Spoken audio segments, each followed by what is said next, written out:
So hello guys. तर आजची video ह्या कमेंटसाठी आहे. त्या मित्रांनी ही कमेंट खूप छान केलेली आहे.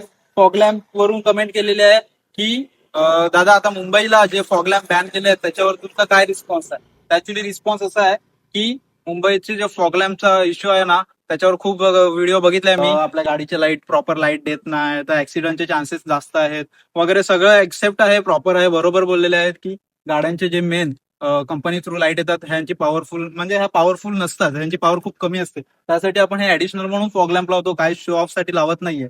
तर आता त्या तो रूल समजून घेतला पाहिजे होता की तो रूल काय आहे, हेडलाईटच्या बाजूला किंवा हेडलाईटच्या वरती ते तुमच्या फॉग लॅम्पचं लोकेशन नसायला पाहिजे. तर तसाच आता माझा हा लोकेशन आहे तो मला हा चेंज करावा लागेल, कारण ट्रॅफिक रूल जो आलेला आहे तर मुंबईचे पोलीस किंवा आपले रेग्युलर पोलीस आपल्या एरियामधले वगैरे ते आपल्याला खूप कॉपरेट करतात, काही गोष्टींमध्ये सपोर्ट करतात.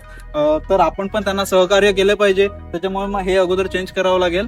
आणि बस फॉग लॅम्प लावत असतील तर लावा, असं काही इश्यू नाही मग त्या गोष्टींना की पूर्णपणे बॅन. पण मुंबईमध्ये हा प्रॉब्लेम थोडा सामोरे जावा लागेल, कारण आपल्या इकडे तरी अजून नाही मिळत. पण जेव्हा आपण राईड करतो तेव्हा आपण मुंबईमधून जाणार तर तेव्हा एखाद वेळेस आपल्याला हे बघायला मिळू शकते. याचं डायरेक्शन खालच्या दिशेने पाहिजे, लाईटचं समोरच्याला त्रास होणार नाही असं पाहिजे. तर एवढंच होतं. भेटूया आपण पुढच्या व्हिडिओमध्ये.